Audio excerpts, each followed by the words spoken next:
vous étiez à Dubaï te Dubaï fan yëpp ñu ngi wax ay inondations gis nañ ko sax sur les réseaux sociaux mu mel ni luñ ne taw bu moo doon taw pendant 2 ans moo fa taw en un seul jour est-ce que vous pouvez revenir un peu situation Dubaï instant bi comme que fa nga jógee.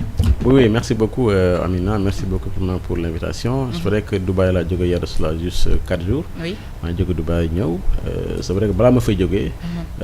On a senti un peu que vraiment dina taw parce que ñoom en réalité ce qui se passe en fait dañuy provoquer un peu la pluie parce qu'il y a des méthodes qu'ils font pour provoquer la pluie.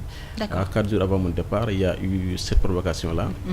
Et moo tax man bi ma décollé juste bi ma ñëwee Sénégal et cela s'est passé et ça fait beaucoup de dégâts à Dubaï. Il y a beaucoup de centres de commerciaux dans beaucoup d'endroits yoo xamante ne bett na leen et ça fait énormément de dégâts. Mais je crois comprendre aujourd'hui vraiment gars ñu ngi maîtriser un peu la situation. Et ça se passe un peu mais bon ça fait beaucoup de dégâts. yaa ngi koy wax ñoom ñooy provoquer pluie bi. Mais est-ce que xaaroon nañ quand même mu taw comme taw gi mu fa taw ba indi ay inondation. Non dafa leen bett comme je dis dafa leen bett parce que dafa daan di am da nga daan provoquer mais bi yoon bi ñu ko provoquer ça les a vraiment surpris. D'accord li mu am parce qu'ils ont dit pratiquement c'est la première fois qu'ils ont vraiment li mel ni à Dubaï. Et mais je pense que quand même les autorités yi jël nañ ci ay mesures actuellement ils sont. bokk la comme suñu inondation ici au Sénégal. Non bon kii na mais en tout cas ça fait beaucoup de dégâts. Parce que foofu noonu comme je dis il y a beaucoup d'îles artificielles yoo xamante ne. Oui. dañ ko créer. Des hôtels même parfois ci biir géej gi oui des hôtels yoo xam ne sous l'eau des ponts sous l'eau yoo xamante ne da nga koy traverser nga xam ne fii yaa ngi ci biir ndox. da koy traverser donc genre yooyu bu ndox ñëwee. Souvent day indi ay dégâts yu énorme. Effectivement donc loolu moo am Dubaï actuellement. D'accord mais je pense qu'ils sont en train de trouver des solutions pour ça. D'accord gis nañ barki dem sunu président conseil des ministres bi mu ne nañu daal di publier li nga xam ne moom mooy les rapports des corps de contrôle des 5 dernières années est-ce que jàpp nga ne loolu mën nañ ci sukkandiku tey pour am une bonne gouvernance. xam nga la bonne gouvernance c'est un tout. C'est un tout. D'accord. Pour moi, il n'y a pas que les rapports. Vous savez, ce que je redoute avec la publication des rapports-là, moi, qu'on l'utilise à des fins de politique politicienne. C'est-à-dire, ce qu'on appelle une épée Damoclès, sur la tête de ces gens qui étaient là pour pouvoir à la chasse aux sorcières. Ça ne vaut pas la peine. Moi, je suis un militant. Vraiment, je suis un militant de la bonne gouvernance. Je suis un militant aujourd'hui de la bonne gestion des affaires publiques. Mais il va falloir qu'on fasse attention. Aujourd'hui, nous avons les corps de contrôle qui font le travail. Oui. Nous avons la justice. Ce qu'il faut faire, il faut renforcer les corps de contrôle. S'il y a quelqu'un qui a fait une faute de gestion, quelqu'un qui a fait des détournements ou quoi que ce soit, qu'on prenne le rapport, comme ça, la justice fasse son travail de façon indépendante, sans qu'il y ait ingérence de qui que ce soit. Beaucoup de fait. Le Sénégal, mais aujourd'hui, vous allez voir que des gens aujourd'hui qui n'ont jamais lu 4 pages se retrouvent avec un document.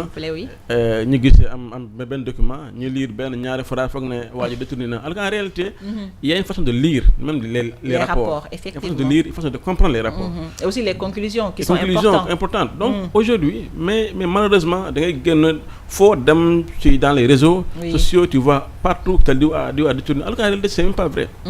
Donc, et ça crée des tensions inutiles. Ouais. Aujourd'hui, on a énormément d'urgence, énormément de choses qu'il faut vraiment régler, que de se mettre à tout. Mais la bonne gouvernance, il faut faire tout, c'est bien. Et la bonne gouvernance, il y a encore 5, ce n'est pas seulement les rapports là, c'est quoi? C'est vraiment, c'est quoi exactement? Oui, c'est en fait, c'est le suivi, c'est aujourd'hui, c'est de voir de façon quotidienne. Aujourd'hui, c'est d'aller vraiment à déjà mettre d'abord les bonnes personnes à la bonne place, mais également c'est de faire en sorte que ces gens-là qu'on puisse vraiment les auditer ou bien de façon régulière, et qu'il n'y ait pas de favoritisme, qu'il n'y ait pas de clientélisme au niveau des postes, et qu'il n'y ait pas de protection, qu'on ne protège pas, comme on le dit. On va juste retourner dans notre travers et il n'y aura pas de solution. Donc, c'est vrai que l'État, comme je dis souvent. Et ils ont appelé à la rupture aussi, ça ne faut pas l'oublier. Il y a des effets d'annonce. Il y a souvent des effets d'annonce, mais dans la réalité de l'État.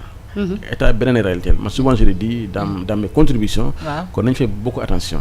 État dafa am ay réalité yoo xamante ne moo fi nekk mais il faut avoir le courage. Il faut avoir le courage d'affronter les choses, de voir d'abord parce que il faut nga xam exactement ce qui ne va pas. balaa ngay jël ay mesures.